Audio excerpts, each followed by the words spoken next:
যে আল্লাহর হাবিব ইখওয়ান, হে আমার ভাইয়েরা শুনেন, তাজান্নাবু মাযালিমাল ইবাদ, তোমরা মানুষকে অন্যায় করা থেকে, অত্যাচার করা থেকে বিরত থাকো। যে কথা বললাম, অন্যায় করা যাবে না, অপরাধ করা যাবে না, তাদের সাথে, সমাজের মানুষের সাথে, এলাকার মানুষের সাথে, দেশের মানুষের সাথে, তাদের সাথে জুলুম করা যাবে না। আপনি জুলুম করলে দেখবেন আপনার পাশে জুলুমের ভাগ। আর জুলমু জুলমাতু ইয়াউমাল কিয়ামা হাদিসে আছে, যে ব্যক্তি জুলুম করে ওই জুলুম কিয়ামতের ময়দানে তার জন্য অন্ধকার হয়ে উঠবে, সে রাস্তা দেখবে না কিয়ামতের ময়দানে। আল্লাহ নবী বলেন যে ফাসাহিবুজ যুলামা ফিল আখিরাতি ফি ঈশাতিন নিকাহ, যদি আপনি জুলুম করেন, জুলুমকারী ব্যক্তি ওই কিয়ামতের ময়দানে অত্যন্ত কষ্টের জীবন যাপন করতে হবে।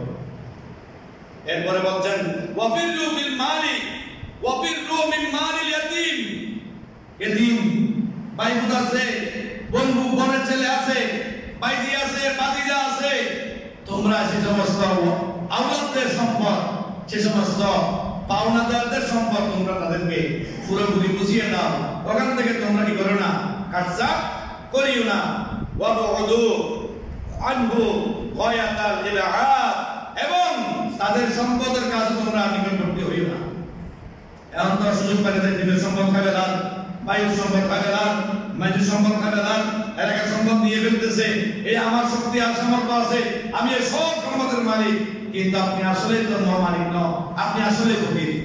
আপনি আসলে কি ফকির? এলাকা করেন, চোখ বন্ধ করে দেখেন, মরার আগে একবার মরে দেখেন আপনার কোনো মূল্য জমিন আসেনি, নাই।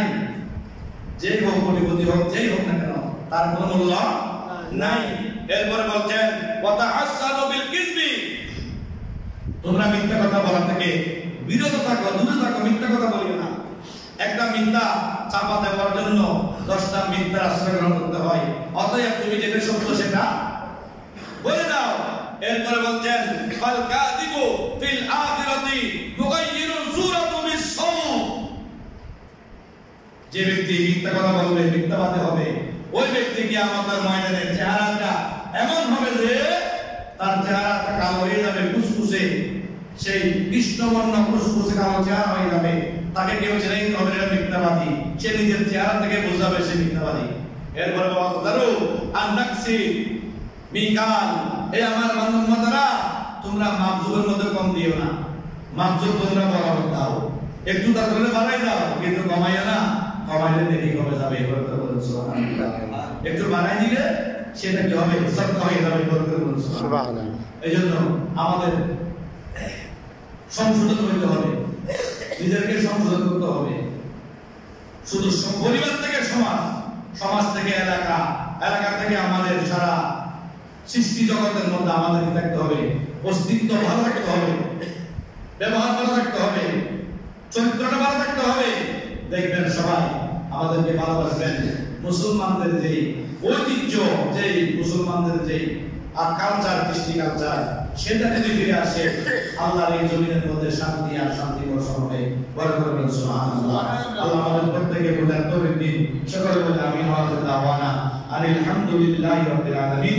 আসসালামু আলাইকুম ওয়া রাহমাতুল্লাহি ওয়া বারাকাতুহু।